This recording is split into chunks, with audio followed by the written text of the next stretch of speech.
샬롬 샬롬 샬롬 샬롬. 하나님 사랑합니다. 여러분 주 안에서 사랑합니다. 요한복음 11장 말씀이죠. 1절에서 11절까지 내가 나사로를 살리러 가노라. 11절에 보면은 우리 친구 나사로가 잠들었다가 그러나 내가 깨우러 가노라 이렇게 말씀하시죠. 오늘 제목 내가 깨우러 가노라. 프랑스 격언 가운데 이런 말이 있어요. 기다림 그게 인생이다. 이런 말이 있습니다. 캐스트 이게 프랑스어겠죠. 우리 인생도 기다림이고 신앙생활도 정말은 기다림입니다. 한 꼬마가 닭장 앞에 앉아 암탉을 보고 있어요. 알을 품고 있는데 언제나 예쁜 병아리를 낳아주려나 궁금해서 어린아이가 이것을 들여다보고 있죠. 매일 기다려도 병아리는 나오지 않더랍니다. 조급해진 꼬마는 어느 날 암탉에게서 알을 빼앗아서 깨뜨려 보았대요. 예쁜 병아리가 기다렸던 꼬마는 깜짝 놀라요. 완전한 형태를 갖추지 못한 채 죽어있는 작은 병아리가 그 안에 있었답니다. 꼬마는 징그럽기도 하고 안타깝기도 해서 그만 울음을 터뜨리고 말아서 무서웠겠죠. 이야기를 통해서 우리는 기다림이 얼마나 중요한지 알 수 있습니다. 아이고 그걸 왜 그 짓을 했어 우리는 이러지만 그 아이가 어떤 면으로는 또 얼마나 궁금했으면 그랬을까. 이 다음에 이 아이는 과학자 같은 그런 인물이 되지 않을까 하는 생각이 듭니다. 현대인들은 스피드를 덕목으로 생각하는데 여러분들 어떠세요? 제가 요전날 모처럼 택시를 탔을 때 택시 기사님하고 그런 이야기를 했어요. 세상은 정말 많이 여러 가지 개발도 많이 되고 인터넷도 발달되고 뭐 세계 소식도 금방금방 듣고 페이스북 같은 것도 엄청 발달되고 있는데 그러면 여유가 생겨야 할 텐데 왜 우리는 더 바쁠까요? 이런 이야기를 했습니다. 이렇게 스피디한 세상에 우리가 살고 있으면서 여유는 없어요. 오히려 그전만 너무나 못하게 여유가 없죠. 더 바빠. 그죠? 한국인들 무엇이든 신속하게 처리하는 것으로 유명하다고 그래요. 그래서 역동적인 한국이라는 말도 있다고 합니다. 이따금 외국 공항에서 외국인들이 한국인들을 보면서 인사 대신 빨리빨리 이것을 말하는 경우들을 많이 본다고 합니다. 약간 놀리는 듯한 아니면 뭐 이니셜로 생각하는 뭐 어떤 발음인지는 모르지만 빨리빨리 하겠죠. 이게 장점인데 때로는 단점이 될 수도 있죠. 인생을 살다 보면 순발력을 갖고 빨리 처리해야 될 때도 있지만 진득하게 오래 기다려야 할 때도 있습니다. 제가 이걸 참 못해요. 그래서 앞서갈 때가 많아서 나중에 늘 후회를 하고 내가 너무 앞서갔구나. 이거 어떻게 고치지? 이런 생각할 때가 많습니다. 스스로 깨닫고 기다려야 할 때 조급해야 하면 자칫 일이 그르쳐질 수가 있다는 것. 신앙생활을 할 때 특히 그렇죠. 하나님은 신속하게 이 일을 처리해 주실 때도 있기는 해요. 예를 들어서 기도할 때 금방 응답해 주시는 경우가 있죠. 마음의 감동으로 오죠. 아 이게 답이야. 근데 그렇게 오지 않을 때도 많이 있습니다. 오래전 일인데 어느 집사님이 어린 아들이 너무 아파 병원에 다니는데 차가 없어서 큰 걱정을 하면서 기도를 요청했다고 그래요. 약속 시간을 잡고 목욕실에서 기다리는데 노크를 하고 들어오는데 이상하더랍니다. 분명히 친구랑 표정해야 하는데 본인도 아들도 아주 화난 표정, 낫지 않았겠어요? 의아해하는 표정으로 보고 있으니까 이렇게 말하더랍니다. 다 나았어요. 그러니까 화난 얼굴을 하고 왔겠죠? 반갑기도 하고 한편으로는 멋졌고 겸연쩍기도 했다고 합니다. 어쨌든 오셨으니까 앉으십시오 하고는 함께 감사 기도를 그래야죠. 뭐 그죠?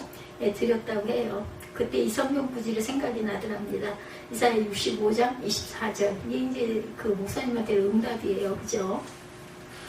그들이 부르기 전에 내가 응답하겠고 그들이 말을 마치기 전에 내가 들을 것이며 이렇게 말씀을 하셨다는 거죠. 하나님은 전능하시니까 순간 무엇이든지 하실 수가 있죠. 기도하려고 폰만 잡아도 기도하려는 마음만 먹어도 때로는 얼마나 좋을까요? 다 마치기도 전에 신속하게 기도에 응답하신다. 그리고 단번에 또한 역사해 주시는 경우도 있죠. 근데 이런 경우보다 오히려 지체되고 시간이 도대체 언제야? 우리는 그 때를 몰라가지고 이럴 때도 많아요. 너무 답답하죠. 도대체 언제까지 기다려야 돼? 이럴 때 얼마나 답답해요. 성경을 잘 보면 하나님은 서두르지 않는 분이라고 증거하고 있어요. 하나님은 아무렇게나 섭리하시지 않고 우리가 가장 좋은 것으로 적절한 때 꼭 필요할 때 주시죠. 빠를 수도 있고 늦을 수도 있어요. 빠르다고 또 무조건 좋은 것도 아니죠. 전도서 9장 11절에 내가 다시 헤아려서 보니 빠른 경주자들이라고 선착하는 것이 아니면 먼저 가는 것이 아니라는 뜻이에요. 다른 것보다 타이밍이 굉장히 중요하다. 가장 좋을 때를 맞추는 게 중요합니다. 그래서 아주 강조하고 말씀하는 거, three bests. 하나님은 우리에게 가장 좋은 것을 가장 좋은 방법으로 좋을 때 주신다라는 거예요. three bests. The best thing in the best way at the best time. 좋은 때에 허락을 해주신다. 하나님은 그 시간을 알아요. 언제, 어떤 상황에서 내가 이 길을 제시할지를. 그래서 그 저 녀석이, 이 아들이 아니면 이 딸이 가장 은혜를 받을 수 있나, 이것을 알고 계신다는 거죠. 가장 좋은 때는 당장 빨리일 수도 있지만 반드시 그런 건 아니에요. 때로는 나중에 혹은 늦게일 수도 있다는 것. 그러므로 빠르고 늦은 것을 갖고 섣불리 일비할 수가 없다. 그래서는 안 되겠다. 어쩌면 조금 돌아가는 게 오히려 그게 은혜일 수도 있다라는 거. 당장에 나는 이번에 이렇게 해서 한 번에 딱 이렇게 하면 얼마나 좋을까이지만 그게 그렇게 해서 부작용이 날 바에는 2, 3년 걸릴 수도 있다라는 것도 우리가 생각을 해봐야 되겠다. 하나님의 섭리를 바라보는 영적 지혜가 필요하다는 거죠. 오늘 본문이 바로 그런 지혜를 우리에게 가르쳐 주십니다. 그런 지혜를 배워서 우리 앞에 닥친 상황에 일희일비하지 않고, 아까 제가 그 성경 말씀 읽을 때 그랬던 것 같아요. 이게 생각이 나서 일희일비, 이 단어가 생각이 났었어요. 하나님 섭리 가운데 승리하시는, 기뻐하시는, 감사하시는, 온전하게. 그래서 또한 다시 그 모든 염려와 근심이 이렇게 될 걸 쓸데없이 여러 가지 생각을 하고 갈등했어. 이런 마음이, 이런 은혜가 임하시기를 바랍니다. 예수님의 이상한 행동들이 많이 나오죠. 서두르지 않고 의도적으로 지체하실 그 나사로 사건, 그죠? 예수님이 죽은 나사로를 살려낸 놀라운 이적, 더 늦게 이틀이나 지체하시다 가셨어요. 그렇게 다 죽게 생겼습니다. 빨리 하면 우리 같으면 달려가야 할 것 같은데 오히려 더 지체하셔서 아예 돌아간 후에 살리는 기적의 역사가 일어나죠. 나사로가 죽은 지 나흘이나 되고 시신에서 냄새가 나고 있었는데 그를 살려냅니다. 예수님의 부활이고 생명이심을 증거하는 놀라운 사건. 근데 오늘 이 사건을 시간의 관점에서 한번 살펴봅니다. 나사로가 병들어 죽어가고 있는데 예수님이 서두르지 않고 오히려 지체하시는 그런 모습. 예수님의 그 지연작전, 참 이상한 일이 아닐 수가 없어요. 아니 왜 그렇게 하셔? 더 빨리 갔어야. 저는 막 속이 터져서 뒤집어졌을 것 같아요. 제가 그 상황에 있었다면. 요한복음 11장 3절이죠. 이에 그 누이들이 예수께 사람을 보내 이르되 주여 보시옵소서, 사랑하시는 자가 병들었나이다. 사랑하시는 자는 나사로를 가리키는 거죠. 평소에 그들이 예수님과 얼마나 가까운 이웃이었는지 알 수가 있겠죠. 정말 천사라는 이런 경우 어떻게 해야 할까? 두 발 먹고 달려가야 되지 않겠어요? 일반적으로 황급히 달려가야 합니다. 최대한 빠른 방법으로, 요즘식으로 말하면 비행기를 타거나 KTX를 타거나, 그죠? 거리에 따라서. 근데 예수님은 정반대의 모습을 보여주셨어요. 11장 6절이죠. 6절에 보니 나사로가 병들었다함을 들으시고 계시던 곳에 이틀을 더 유하셨다, 이렇게 말씀합니다. 사랑하는 나사로가 죽을지도 모르는데 어떻게 이틀을 유하실까? 뭐가 일이 손에 잡히셨을까? 물론 예수님이니까. 우리 그러잖아요. 자신이 만만한 사람들은 여유가 있어요. 근데 자신이 없는 사람들은 다급하죠. 도대체 없다고 어떻게 알아봐야 돼? 이거 어떻게 큰일 났어? 막 이렇게 됩니다. 그런 것처럼 예수님은 전능하신 하나님의 아들이시니까 굳이 나사로가 있는 곳으로 달려가지 않아도 마음만 먹으면 먼 데서 말씀으로 그 병을 고치실 수도 있어요. 그죠? 그럴 수도 있습니다. 꼭 가시지 않아도.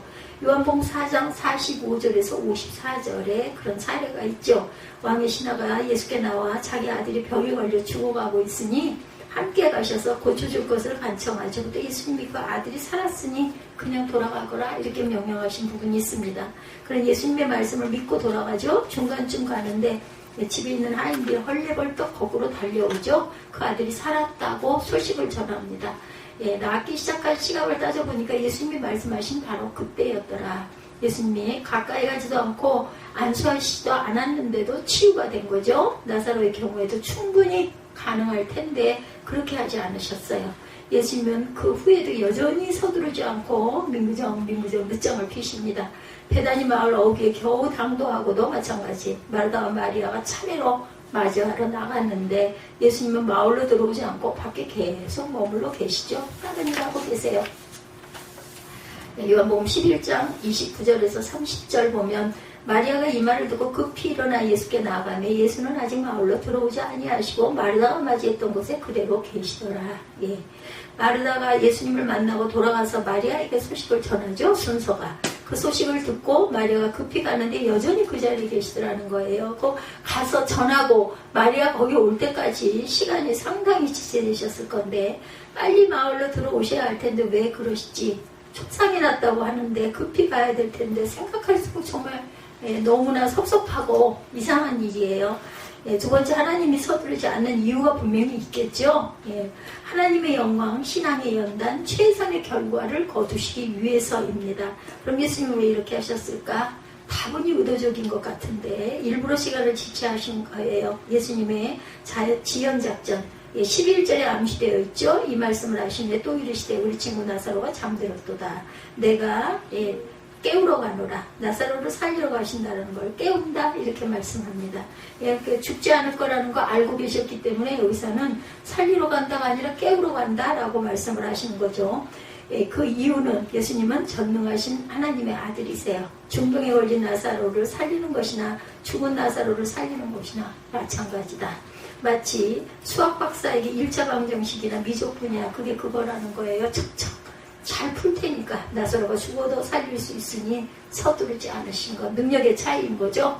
우리 레포트 낼 때 어때요? 학생들, 그죠? 자신만만한 사람들은요, 끝까지 가다가 꽁무니에 치가 차요, 후다닥 해요. 근데 그렇지 않은 사람들은, 저 같은 사람들은 과제가 나왔다. 그때부터 이제 골머리를 앓고 막 준비를 해야 되죠. 그러니까 이런 차이가 있는 거예요. 여유가 만만하니까 천천히 해도 얼마든지 할 수 있어. 한 예수님이 서두르지 않는 이유 구체적으로 무엇일까? 심하게 말하면 의도적으로 지체하신 이유가 무엇일까? 잘 보면 적어도 3가지 이유가 보입니다. 하나님의 영광을 드러나기 위해서 마르다와 마리아 그리고 당사자인 나사로와 심지어 제자들까지도 많은 사람들의 신앙을 연단하기 위해서 목적이 있었다라는 거예요. 하나님의 영광 드러나기 위해서 많은 신앙인들에게 많은 신앙의 연단을 가르쳐주기 위해서 그리고 최선의 결과를 주시기 위해서. 왜 우리가 뭐가 안 되다가 힘들게 뭐를 해결해내면 막 더 기쁘고 아이고 정말 잘 됐어 이런 마음이 더 크지 않아요? 쉽게 얼른 휙 해결하는 것보다. 하나님의 영광을 위해서 첫 번째, 예수님은 하나님의 영광을 밝게 드러나기 위해서 서두르지 않으셨다. 나사로의 병이 죽을 병이 아니라 하나님의 영광 드러낼 좋은 기회라고 생각하셨어요. 4절이죠. 예수께서 들으시고 이르시되 이 병은 죽을 병이 아니라 하나님의 영광을 위하며 하나님의 아들이 이로 말미암아 영광을 받게 하려 함이라 하셨다라는 거예요. 하나님의 아들이 이로 말미암아 영광을 받게 하려고 나사로는 절대로 죽을 병이 아니다 알고 계셨다라는 거죠. 기왕 그렇게 된 거 크게 영광을 드러낼 수 있으면 오히려 지체하는 게 좋다 판단하신 거예요. 하나님의 영광을 최고조로 드러낼 수 있도록 드라마틱한 역사를 이루시기를 원하셨다. 나사로가 병들어 있을 때 고쳐주시는 것이나 죽은 후에 살려주는 것이나 어떤 게 더 크겠어요? 죽었는데 살리는 게 더 크겠죠. 두 번째, 신앙의 연단을 위해서 우리들의 연단. 둘째, 예수님을 서두르지 않는 것은 신앙의 연단을 위해서다.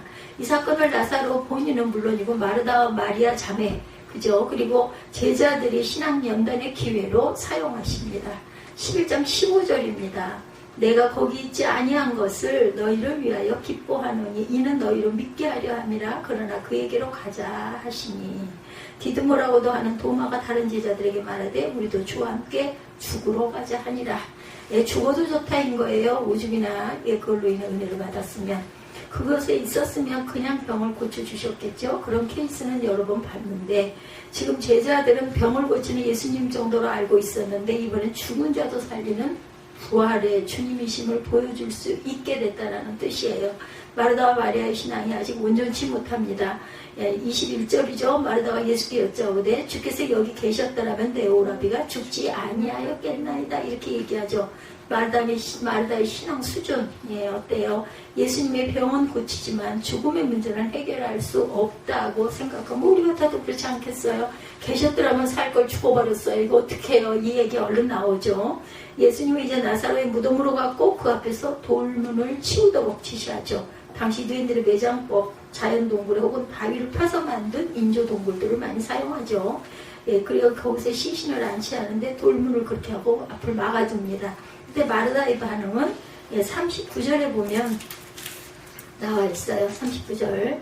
예수께서 이르시되 돌을 옮겨 놓으라 하시니 그 죽은 자의 누이 마르다가 이르되 주여 죽은 지 나흘이 되었으니 벌써 냄새가 나나이다. 예, 마르다가 시신이 부패했다면서 만류했지만 예수님이 계속 요구하셨고 결국 돌문이 치워지죠. 그래서 예수님은 하나님께 감사 기도를 들고 죽은 나사로를 향해서 외치죠. 나사로야 나오라. 그때 놀라운 일이 벌어지죠. 나사로가 살아났어요. 우리 같으면 어떨까요? 얼마나 놀라겠어요. 그죠? 수의를 입은 채 얼굴을 저걸로 감고 둘둘 감고 걸어 나오죠. 모든 사람이 정말 기가 막히게 놀랐겠죠. 그로 인해 그들에게 믿음의 시야, 눈이 확 뜨인 거죠. 예수님이 이제 그 십자가에 못 박혀 돌아가실 거예요. 그것도 알고 계시죠? 그러면 따르던 자들이 울고불고 난리가 날 거고 또한 배신자도 속출할 것도 그것도 알고 계시죠? 그때를 대비해서 가장 친한 그런 삼남매와 제자들에게 부활의 주님을 믿는 믿음을 심어주려고 의도하셨음을 우리가 알 수가 있다. 이처럼 하나님이 우리가 기도할 때 당장 응답해 주시지 않고 즉시 섭리해 주시지 않는 이유 신앙의 연단 때문이다라는 거죠. 야고보서 1장 3, 4절입니다. 이는 너희 믿음의 시련이 인내를 만들어내는 줄 너희가 알미라. 인내를 온전히 이루라. 이는 너희를 온전하고 구비하여 조금도 부족함이 없게 하려 하니라. 이렇게 말씀합니다. 이제 성숙한 신앙으로 세우기 위함이라. 신앙이 불적 자라기를 원하와 죽은 생명도 살리시네. 성경 인물들을 보면 이런 경우들이 아주 많이 나옵니다. 아브라함 어때요? 75세에 부르심을 받았지만 하나님이 그를 믿음의 조상으로 세우기까지 오랜 세월을 연단하시죠. 이삭을 주신 게 100세 때 주셨어요.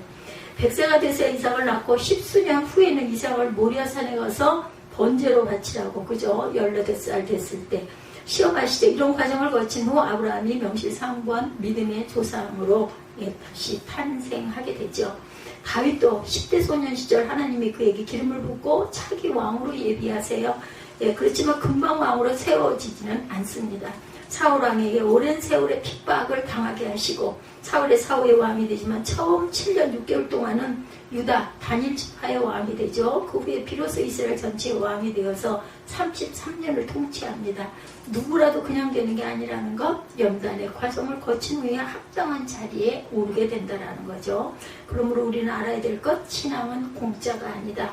우리 은혜로 값없이 구원함을 받았다고 하지만 사실은 예수님의 십자가 희생의 공로에 있었다라는 것을 알아야 되고, 우리가 구원받은 성도로 이제는 합당한 수고도 또한 아끼지 않고 해야 되겠다. 그래서 시험이 연단은 인내를 낳는다고 그러죠.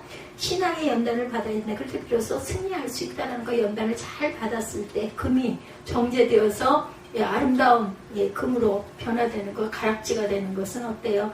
그 기가 막힌 뜨거운 영광로 속에서 아주 끝까지 연단을 받아가지고 나중에 불순물이 다 제거된 다음에 빛나는 귀금속이 되죠.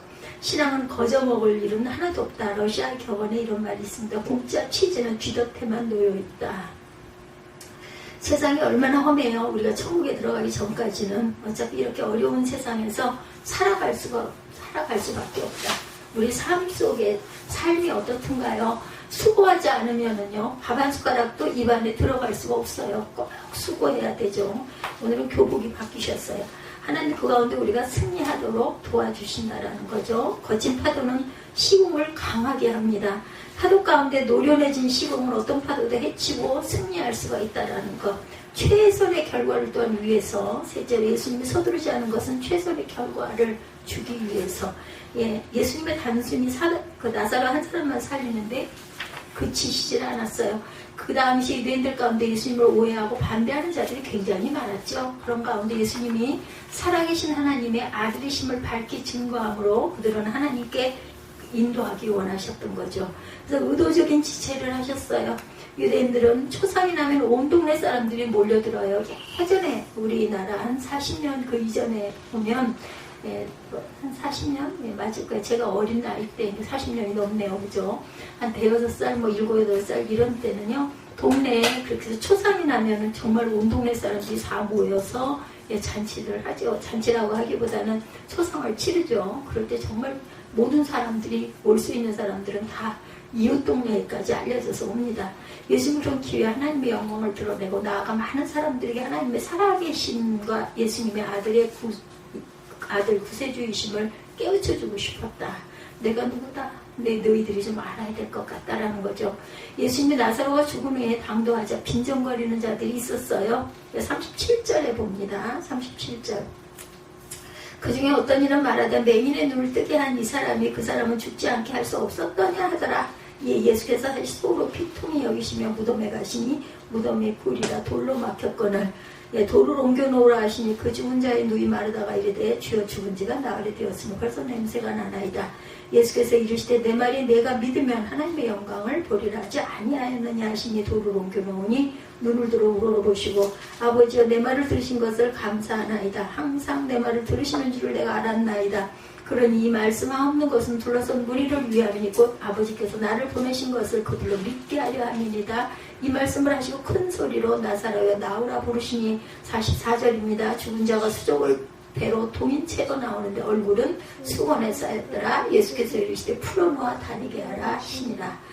이런 사건이 기가 막힌 거짓말 같은 일이 눈앞에 펼쳐졌다라는 거죠. 항상 내 말을 들으시는 줄을 내가 알았나이다. 예수님이 이렇게 기도하셨어요.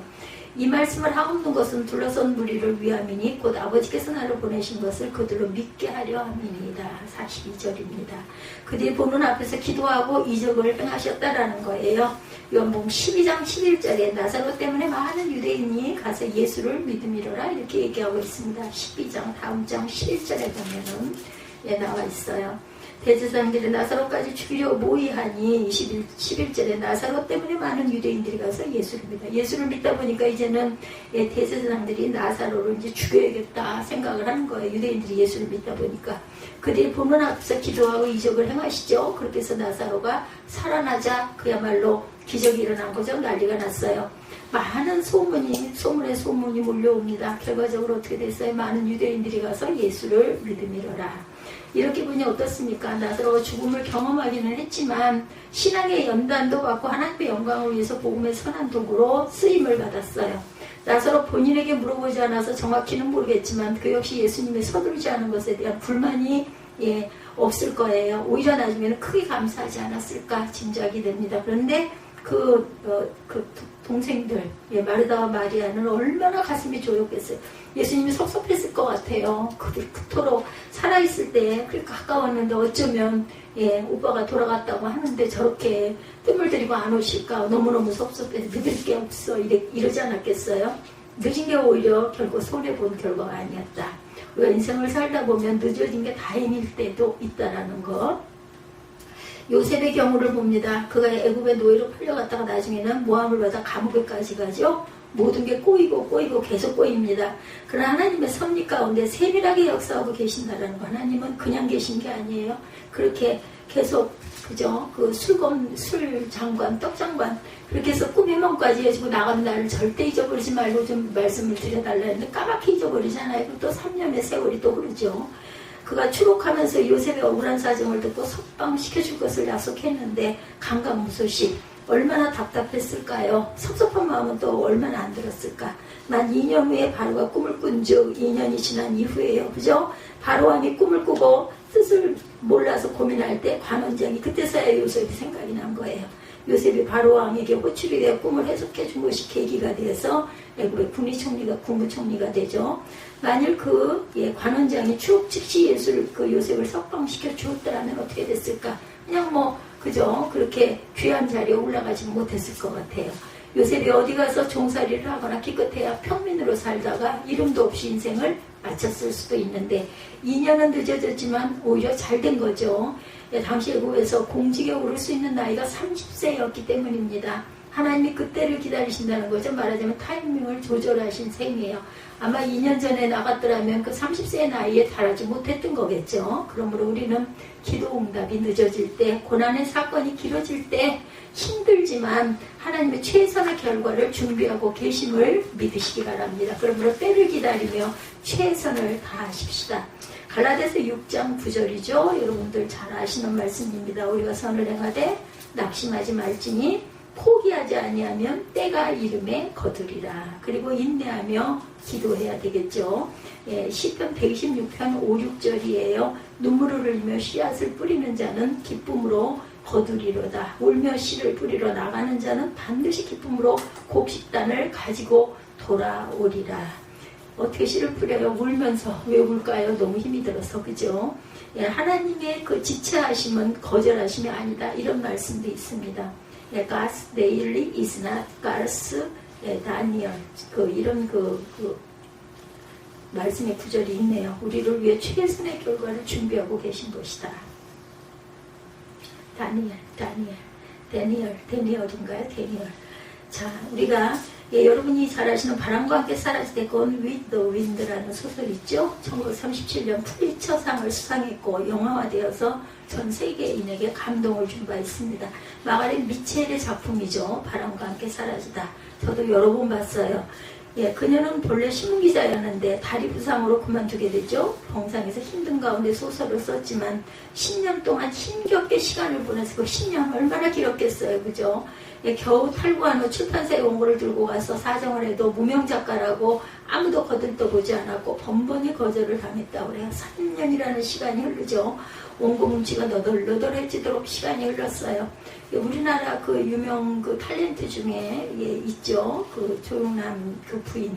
예, 그 미국에서 아들 둘을 데리고 돌아와가지고 그렇게 방송국마다 가서 기웃거렸지만은 단역 외에는 주지를 않았죠. 다행히 김수현 작가가 그 조용남 씨하고 조금 가까운 관계였던 것 같아요. 그래서 작품을 줌으로 인해서 스타의 덤에 올라가지고 지금은 아주 단단하게 그 시절을 생각하고 싶지도 않다 이런 이야기를 제가 들었습니다. 한 출판사를 다시 찾아갑니다. 원고 뭉치가 너덜너덜해져가지고 마침 편집장이 출장을 떠났다고 그래요. 급히 기차역으로 갔더니 기차에 오르려고 하더랍니다. 그래서 원고 뭉치를 안 끼며 사정을 했다고 그래요. 한 번만 읽어주세요. 마지못해 받아갔어요. 기자가 떠난 후 미첼은 전보를 칩니다. 편집장은 전보를 받고 잠시 보는 듯 하더니 시선을 돌립니다. 미첼은 계속해서 전보를 보냈다고 그래요. 기차가 정차하는 역마다 전보가 와 있더랍니다. 마침내 편집장이 원고를 읽게 되죠. 계속해서 이 전보. 저 같아도 이렇게는 안 했을 것 같아요. 한 번 정도는 했을지 모르지만 어떻게 역마다 그 전보를 칠 수가 있겠어요. 기차가 도착해서 다른 승객들이 다 내렸는데도 끝까지 읽어 내려갔다고 그러죠. 우여곡절 그때 출판이 됐는데 하루에 수만 부씩 팔려나가는 역사가 일어납니다. 마가렛 미첼은 이 한 권으로 역사에 남는 소설가가 되죠. 그에게 지난 세월은 지연된 것 같았지만 사실은 성공을 위한 준비 과정이었던 것. 인생을 살면서 일이 잘 안 풀려서 여러분들 고민할 때가 있으십니까? 자녀들이 빨리 안 풀려서 근심이 되십니까? 그래서 하나님께 섭섭하기도 하십니까? 심하게 말해서 하나님께 삐지시는 경우도 있죠. 하나님은 내가 이렇게까지 하는데도 야속하셔 이럴 때도 있죠. 우리는 뭔가 빨리빨리 되기를 원하지만 하나님은 다른 뜻을 갖고 계실 수도 있다라는 것. 하나님은 서두르지 않지만 여전히 나를 위해서 그리고 자녀들을 위해서 일하고 계심을 믿으시기 바랍니다. 오직 하나님께 붙어 있기만 하면 돼요. 그죠? 가지가 나무에 붙어 있지 않으면 풍성한 열매를 맺을 수가 없고 잎이 날 수가 없다라는 것 잊지 맙시다. 늘 기도로 붙어 있으시기 바랍니다. 말씀으로 붙어 있기를 바랍니다. 있는 자리에서 충성함으로 붙어 계시기 바랍니다. 신실하신 하나님께서 하나님의 때에 최선의 것으로 우리에게 주실 줄 믿습니다.